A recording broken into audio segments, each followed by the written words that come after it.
Guest உங்க வீட்டுக்கு வந்துட்டாங்கன்னா கண்டிப்பா இந்த சிக்கன் கிரேவியை ட்ரை பண்ணி பாருங்க. வாங்க. அப்புறமா மெயின் இன்கிரீடியன்ட்டே நம்ம அரைச்சு வச்சிருக்கிற மசாலாவும் இந்த தேங்காய் எண்ணெயும் தான்.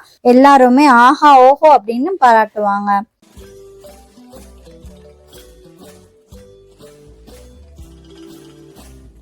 Hi guys, welcome back to my channel. Thank you for choosing to watch this video. இன்னைக்கு ஒரு சூப்பரான ரெசிபி தான் கெஸ்ட் சிக்கன் கிரேவி. கெஸ்ட் உங்க வீட்டுக்கு வந்துட்டாங்கன்னா கண்டிப்பா இந்த சிக்கன் கிரேவியை ட்ரை பண்ணி பாருங்க. வாங்க வீடியோக்குள்ள போகலாம். மண்சட்டில தாங்க நாங்க இத பண்ண போறேன். நம்மளுக்கு தேவையான பொருட்கள் என்ன அப்படின்னா, தனியா, ஃபுல் தனியா, முழு தனியா அது ஒரு 2 டேபிள் ஸ்பூனு, மிளகு 1 ஸ்பூனு, சீரகம், சோம்பு ரெண்டுமே ஒரு டேபிள் ஸ்பூனு, இது எல்லாத்தையுமே போட்டு நல்லா வாசனை வர வரைக்கும் நம்ம அதை வதக்கிக்கலாம்.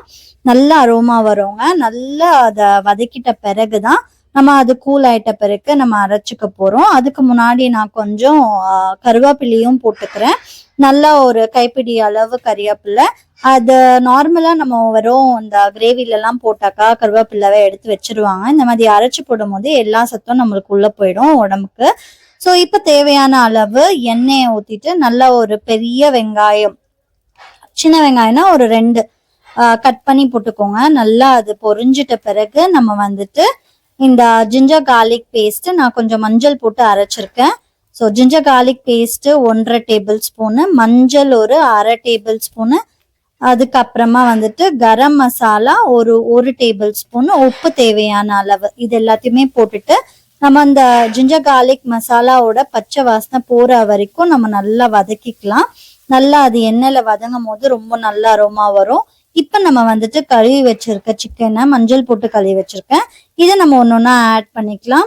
எல்லா சிக்கனுக்கும் இந்த ஜிஞ்சர் கார்லிக் பேஸ்ட் ஒட்டுற மாதிரி நம்ம நல்லா அதை பரட்டிக்கணும். அப்பதான் நம்மளுக்கு சிக்கன் வந்து சக்கையா இருக்காது, நல்லா ஜூசியா சூப்பரா இருக்கும். நம்ம வதக்கி வச்சிருக்கிற எல்லா மசாலாவையும் கிரைண்ட் பண்ணிக்கலாம். அதுக்கப்புறமா கிரைண்ட் பண்ண மசாலாவை நம்ம இதுல போட்டுக்கலாம். இதுதாங்க மெயின் இன்கிரீடியன்ட். நம்மளோட ரெசிபி ரொம்ப சூப்பரா வர்றதுக்கு காரணமே நம்ம அரைச்சு அதை வதக்கி அரைச்சு அதுக்கப்புறமா இப்படி சேர்க்கறதுல தான். இப்ப நம்ம அந்த எல்லா சிக்கன்லயும் படுற மாதிரி நல்லா பரட்டிக்கலாம். நல்லா இதை வதக்கிட்ட பிறகு நம்ம வந்துட்டு ஒரு பெரிய தக்காளி எடுத்திருக்கேன். நான் நல்லா ஒரு கட் பண்ணிட்டு தக்காளியே சேர்த்துக்கலாம். இந்த தக்காளி வந்துட்டு நாட்டி தக்காளியா இல்லாம ஃபார்ம் தக்காளியா இருந்துச்சுன்னா சூப்பரா இருக்கும்.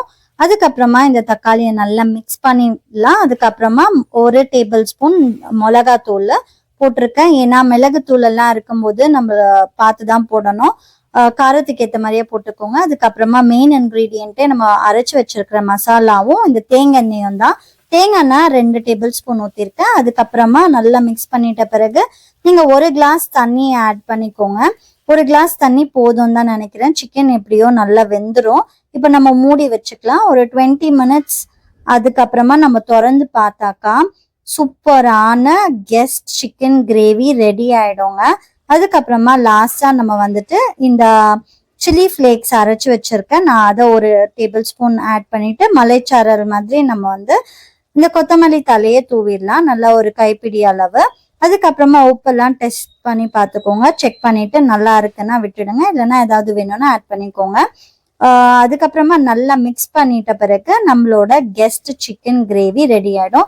இந்த கெஸ்ட் சிக்கன் கிரேவியை மட்டும் நீங்க ஒரு டைம் சமைச்சு பார்த்தீங்கன்னா அடிக்கடிக்கு சமைப்பீங்க. கெஸ்ட் வரும்போது நீங்க சமைச்சிங்கன்னா எல்லாருமே ஆஹா ஓஹோ அப்படின்னு பாராட்டுவாங்க. நம்மளோட சேனலை பிடிச்சிச்சுன்னா சேனலை மறக்காம சப்ஸ்கிரைப் பண்ணிக்கோங்க. Thank you for watching. See you on another video. Bye bye.